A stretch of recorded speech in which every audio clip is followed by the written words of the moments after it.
The Swede's face, fresh from Johnny's blows, felt more pleasure than pain in the wind and the whipping snow. A number of square shapes appeared before him, and he recognized them as the houses of the town. He traveled along a street until he found a saloon. He pushed open the door and entered. At the end of the room, 4 men sat drinking at a table. The Swede dropped his bag upon the floor, and smiling at the saloon keeper, said, "Give me some whiskey, will you?" The man placed a bottle, a whiskey glass, and a glass of ice-filled water upon a table. The Swede poured himself an extra-large amount of whiskey and drank it down. "Bad night," remarked the saloon keeper without interest. He was acting as though he were not noticing the man, but it could have been seen that he was secretly studying the remains of blood on the Swede's face.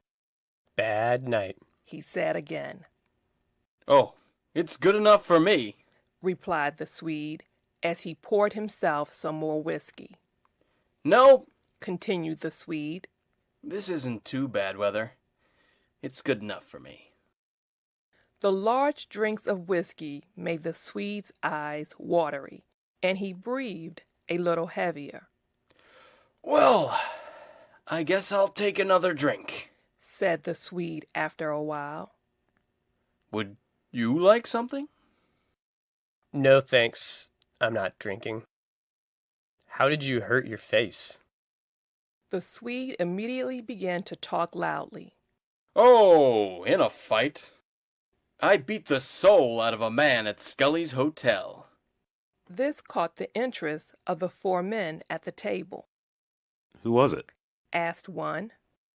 "Johnny Scully, son of the man who owns the hotel. He will be nearly dead for some weeks, I can tell you.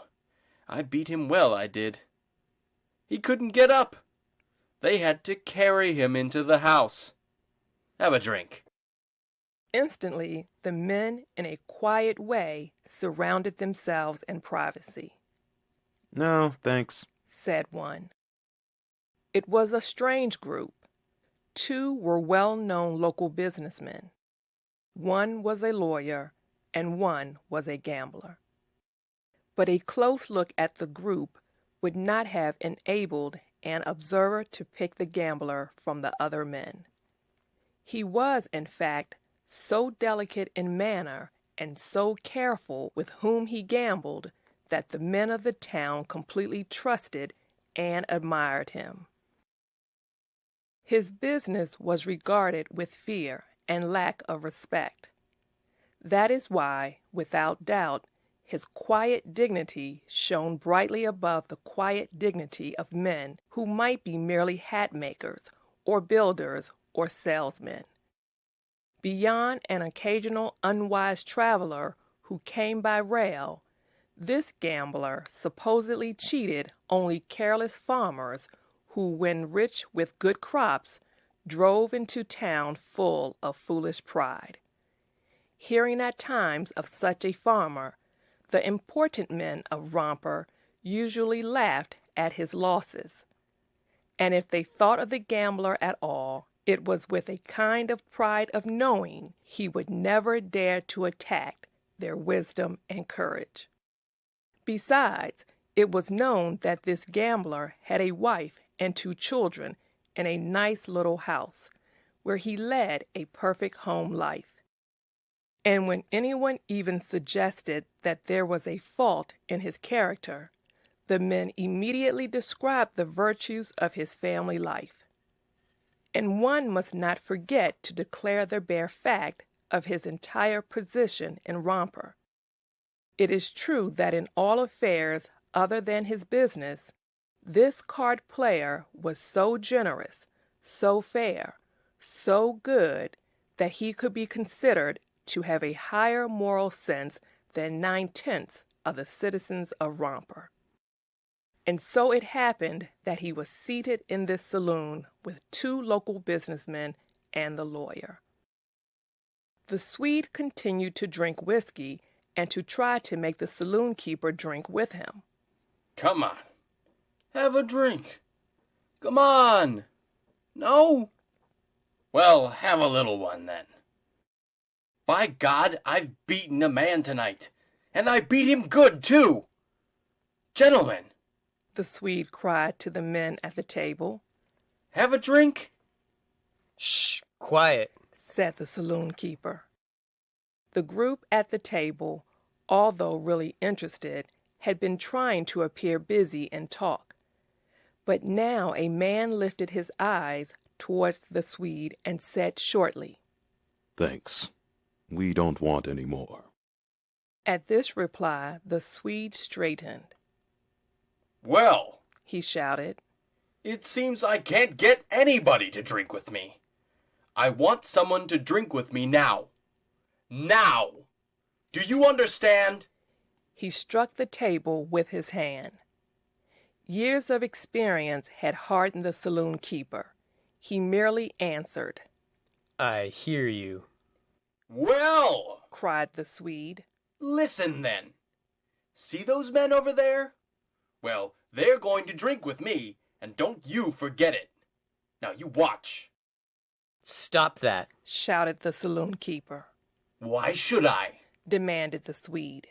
He walked to the men's table and by chance laid his hand on the shoulder of the gambler. What about it? He asked angrily. I asked you to drink with me. The gambler simply turned his head and spoke over his shoulder. My friend, I don't know you. Never mind. Answered the Swede. Come and have a drink. Now, my boy, Advised the gambler kindly. take your hand off my shoulder and go away. He was a little, thin man, and it seemed strange to hear him use this tone to the big Swede. The other men at the table said nothing. What? You won't drink with me, you little fool? I'll make you then. I'll make you. The Swede had grasped the gambler fiercely at the throat and was dragging him from his chair. The other men jumped up. The saloon keeper ran toward the table. There was a great scene of shouts and movements, and then a long knife appeared in the hand of the gambler. It shot forward, and a human body was cut as easily as if it had been a piece of fruit. The Swede fell with a cry of greatest surprise. The businessman and the lawyer must have rushed out of the place backward. The saloon keeper found himself hanging weakly to the arm of a chair and gazing into the eyes of a murderer. Henry, Said the latter. you tell them where to find me. I'll be home waiting. Then he left. A moment afterward, the saloon keeper was in the street, racing through the storm for help and, more important, companionship.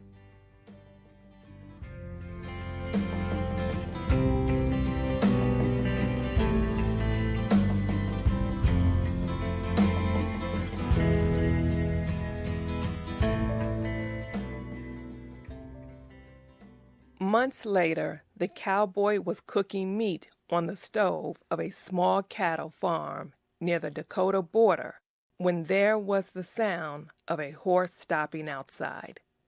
The Easterner entered with mail and newspapers. Well, Said the Easterner at once. the fellow who killed the Swede will spend 3 years in prison. That's not much, is it? He will? 3 years! The cowboy turned the meat in the pan. 3 years? That isn't much. No, Replied the Easterner. there was a lot of sympathy for him in Romper. If the saloon keeper had been any good, Said the cowboy thoughtfully. he would have gone in and hit that Swede on the head with a bottle in the beginning of it. That would have stopped all this murdering. Yes, 1,000 things might have happened, said the Easterner sharply. The cowboy moved his pan of meat on the fire, continued with his philosophy. It's strange, isn't it? If he hadn't said Johnny was cheating, he'd be alive this minute. He was an awful fool. I believe he was crazy.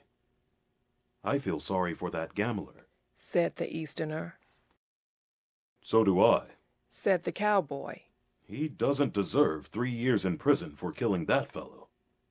The Swede might not have been killed if everything had been honest. Might not have been killed? Exclaimed the cowboy. Everything honest? When he said that Johnny was cheating and acted so crazy, and then in the saloon he practically asked to get hurt? With these arguments, the cowboy made the Easterner angry. You're a fool, cried the Easterner fiercely. You're a bigger fool than that Swede. Now let me tell you one thing. Listen, Johnny was cheating. Johnny, said the cowboy blankly. There was a minute of silence, and then he said strongly, Oh no. The game was only for fun. Fun or not, said the Easterner. Johnny was cheating. I saw him. I know it. I saw him. And I refused to stand up and be a man. I let the Swede fight alone, and you were simply jumping around the place and wanting to fight. And old Scully, too. We are all in it. This poor gambler just got pulled into it. Every sin is the result of shared effort. We, 5 of us, have shared in the murder of this Swede. You, I, Johnny, old Scully, and that fool of an unfortunate gambler came merely at the end of a human movement and gets all the punishment. The cowboy, hurt and angry, cried out blindly into this mystery of thought. Well, I didn't do anything, did I?